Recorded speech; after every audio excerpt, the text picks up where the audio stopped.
welcome. This is Therapeutic Art with Emily. Today for our second session, we are going to be doing an activity called Animal Guides. And for this activity, you're going to pick 3 animals that represent you. The first one should be to represent you physically, how you look, how you move. The second one should be how you feel. And then the third one, how you think.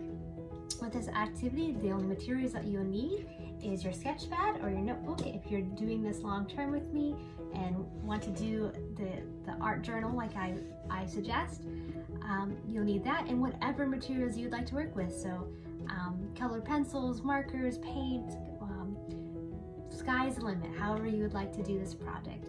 It should take about an hour, but you can really take as much time as you want with this activity, as short or as long, and you can even break it up into sections if you don't have as much time that you would like to finish it all today. So I'm going to go ahead and do mine. My daughter is also going to be with me today, and she's going to be sharing hers at the end as well. So I'm looking forward to seeing yours. Thanks for joining me.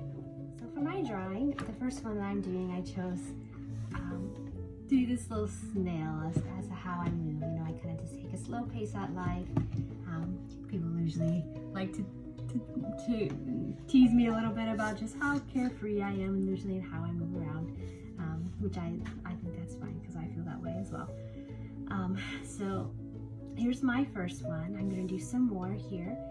With this exercise, you might struggle a little bit trying to figure out what animals do I relate to. So take your time at this. You know, don't rush yourself. You know, this exercise, you know, you can take as much time as you want to do it. The goal is to just really relax and just really enjoy the time doing it. So I'll continue and I'll share some more of my progress along the way. All right, so I have my 3 characters already designed for you. As you can see, I kind of made a little setting of just a bunch of little pals in the woods somewhere. There's like an old car that's just out in the woods. There's a little campfire.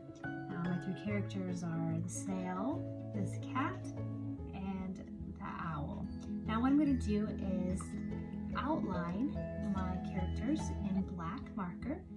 That way they stand out, and then from there I'm going to go ahead and color that in.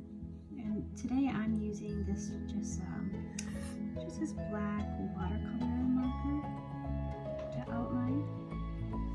And you can use whatever medium that you enjoy working with. Here's mine with all outline set to fire. And now I'm going to go ahead and color it in, and I'll show you what it looks like. As you can see, here's my finished picture. I chose again the snail to represent how I feel physically and you know how I move. The snail is just kind of a slow little creature, you know, something that you don't always think about very much. But they just take an easy stroll through life, not too hurried or rushed, and just know exactly where they're going as well as they travel as well. And so I could see myself in the snail, just kind of a laid back person. And then for how I feel, I chose the cat. Cats have always been a creature that I feel like I've identified with, seen characteristics in cats in myself. I'm just more of an introverted person that likes to just snuggle in at home and a little bit more independent. I like affection, but I'm not always as keen on it as some of my more extroverted friends. Perhaps like my husband is one of those people who just love people and love to be around and out and about too. So I see myself and feel like a cat, just sort of all snuggled up in this little blanket here. And then I chose the owl to represent just kind of how I think. Owls I've always just really loved.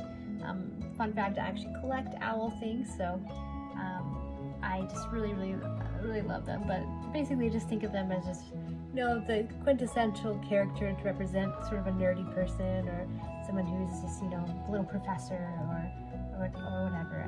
You know, I love to read. I love to just sort of think about things really deeply. I'm very analytical, and also just thinking of that wisdom and intuition as well that I think of when I think of owls as well. So this is mine. I drew them sort of in this fun little forest scene. There's an abandoned car there, and they're just kind of hanging out by the fire. So I thought that was fun.